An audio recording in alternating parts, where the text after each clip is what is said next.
mudanayaal ka tirsan golaha deegaanka ee degmada Garowe oo maanta warfidiyeenka kula hadlay magaalada Garowe ayaa eedeyn u soo jeediyay duqa caasimadda Puntland ee Garowe Xasan Maxamed Ciise Goodir. Eedeynta xildhibaanadan ayaa salka ku haysay wax qabad la'aan dhanka shaqada degmada bixinta hantida dadweynaha iyo in hantida dadweynaha uu si gaar ah u isticmaalay duqa caasimadda Puntland. Qabasho la'aanta kalfadhiga guddiga joogtada ah ee golaha deegaanka iyo arrimo kale.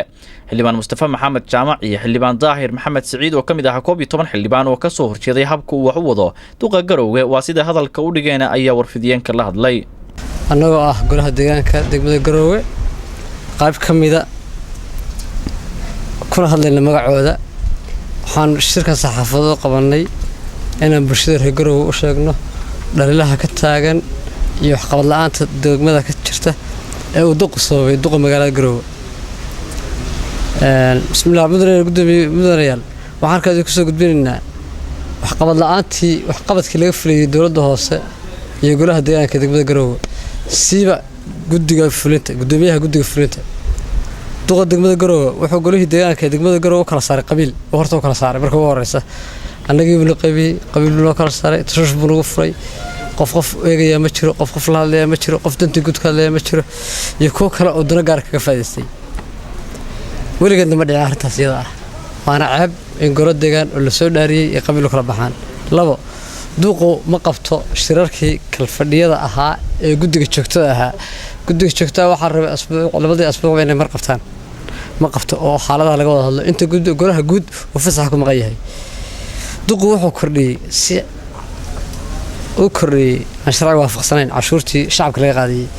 isagoo baabuurta bajaajta iyo biyeelada laga qaadiyay 10,000 shilin taraafadana kuma dhaqmo wuxuu ka qaaday 10,000 shilin halkaas uu soo goluhu ansixin goluhuna ma ansixin waana diiday goluhu isaga laakiin si markoota duqo xiriir ah lama laha dawladda dhexe wasaaradda arrimaha gudaha madaxtooyada gobolkii wax xiriir lama laha shirka amniga wuxuu ka mid yahay xubin guddiga amniga ah waa aragtaa amni xumada waddanka ka jirta haddeer dadkii balaynaya cid soo qaban mayso yalla ma wala furanaya cid soo qaban mayso saldhigyadii xiriir lama laha saldhigyada shidaal la usin jiray waa ka goosta miisaaniyaduna waa ku jirtaa ammaanka oo soo waxba ka qaban isla markaana oo xiriir la lahayn saldhigyada booliiska waxa xiran wadooyin badan oo magaalada dhexdeeda ah markii goluhu sheegana wuu diiday inuu furo anagu waxaan u leenahay soo sheegid iyo tilmaamid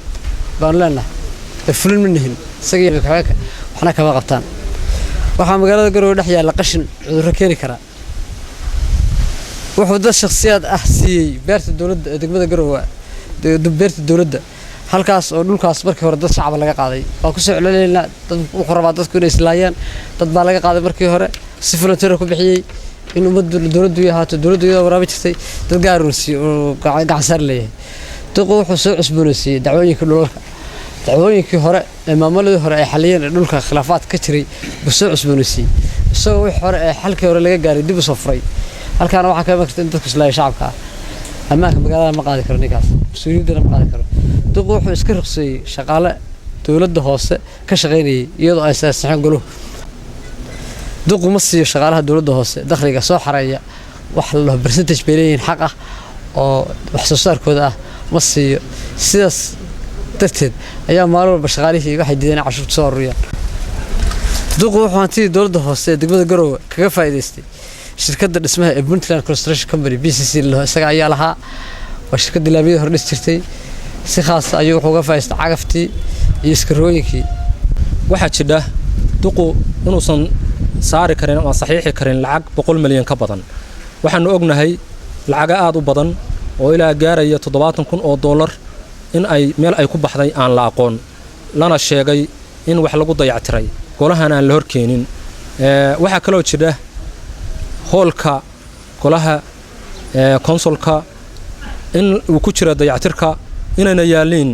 qalabkii maayarkii hore Cabdi Cilmi Koor uu dhigay kuraas jajaban wax dayactiran aan lagu sameyn taasuna waxay tahay bahdil golaha bahdil bay u tahay waxaan sheegaynaa oo kale